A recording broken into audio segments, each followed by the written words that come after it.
এরকমের বহুত ঘটনাই ঘটছে। যেমন ধরেন আমরা যাইতেছি, তো কি করলো, আমার পাঞ্জাবি আছে, তো ওর সাথে আমি দেখা গেল একটু আগেই ওর গায়ে হাত বুলাইলাম, ওর মাথার মধ্যে একটু করলাম, তো ও আমার সাথে খুবই একবারে আন্তরিক। তো আমি যখন যাইতেছি, তো ও কি করলো, ওই পিছন থেকে জামা কামড়াই ধরে বসলো যে আমি কেন যাইতেছি, ওরে আরেকটু আদর দেই না কেন। এরকমের বহুত ঘটনা ঘটছে। আসলেই বাস্তব কথা যে যখন কোনো মানুষ, সে মাই হোক, তার সন্তানকে যেরকম লালন পালন করে, আমরা যেভাবে এই গরুগুলাকে লালন পালন করতেছি, ওদের প্রতি আমাদের কিন্তু একটা আন্তরিকতা, একটা মায়া অন্য রকমের। যখন আমি কোনো একটা গরু বিক্রি করে দেই, তখন কিন্তু ওই গরুর জন্য আমার খুব মায়া লাগে। ক্রেতা আছে, কিছু ক্রেতা যারা গরু ক্রয় করে, ওনারা কিন্তু এই জিনিসটা ফলো করে না কখনোই, যে এই গরুটা কিভাবে লালন পালন করা হইলো, কি ভালো কি মন্দ, এগুলো কিন্তু ওনারা জাস্টিফাই করে না। ওনারা একটা জিনিসই সবসময় খোঁজে যে কোন গরুটা বেশি মোটা, কোন গরুটা দেখতে এরকমের বড়, এইটা খোঁজে। আপনি একটা ব্রয়লার মুরগি খাদ্য খাওয়ানো হয়, সেখানে যদি আপনি যান ওই ব্রয়লার মুরগি খামারের কাছাকাছি, তো দেখেন কি পরিমাণ ব্যাড স্মেল, কি গন্ধে মানুষ কাছেও যাইতে পারে না। তো যদি এরকমের গরুকে যদি আমি ফিট খাওয়াইতাম, তাই ও তো বড় বড় একটা লেদা দিত, তাহলে ওর গন্ধে কি এই ভিতরে কেউ আসতে পারতো?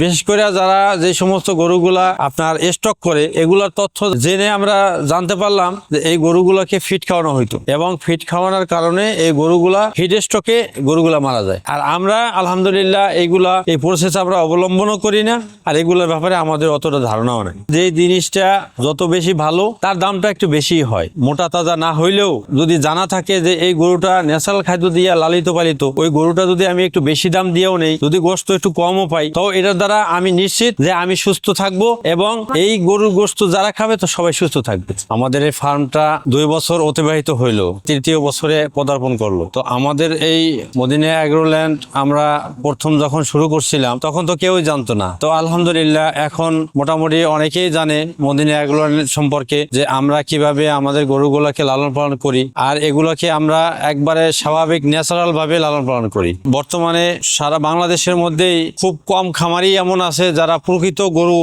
সঠিকভাবে লালন পালন করে। তো আমার কোম্পানিও প্রত্যেক বছর গরু কোরবানি দেয়। উনিও এই জিনিসটা মাথায় নিয়ে যে আমি যদি গরু লালন পালন করি, আর এখান থেকে সুস্থ সবল, মানে কোনো ফিড, কোনো ঔষধ এই ইত্যাদি খাওয়ানো ছাড়া একবার ন্যাচারাল ভাবে কিছু খায় গরু আমরা লালন পালন করি, এবং এখান থেকে নিজেও কোরবানি দেই, এবং আরো মানুষরা এই ভালো উত্তম গরুগুলা নিয়ে কোরবানি দিই। আমাদের মূল উদ্দেশ্য ছিল এটাই, যে আমরা যেভাবে ন্যাচারাল খাদ্য দ্বারা লালিত পালিত গরু আমরা কোরবানি দেওয়ার জন্য আগ্রহী, আমাদের মতো যেন অন্যান্য যারা কোরবানি দিবে, তারাও যেন এই রকমের সুস্থ সবল এবং সুন্দর গরু দিয়ে তারা কোরবানি দিতে পারে। আমরা এখানে ন্যাচারাল বলতে বোঝায়, এখানে আমরা সাইলেজ ঘাস, যেটা ভুট্টার গাছ কেটে আপনার মেশিনের মাধ্যমে চূর্ণ করে, তারপর বস্তার ভিতরে ভরে ফার্মান্টেড করে, এবং পুষ্টিকর একটা খাদ্য হিসাবে আমরা এটাকে খাওয়াই। এর সাথে আমাদের যে ধানের যে খ্যাটটা থাকে, ওই খ্যাটটা সংমিশ্রণ হয়। এর সাথে সাথে ধানের কুড়া, তারপরে গমের ভুসি, বুটের ভুসি, ডাবলির ভুসি, কলাই ভুসি, তারপরে আপনার ভুট্টার চূর্ণি, এর সাথে আছে আপনার রাইস পলিশ।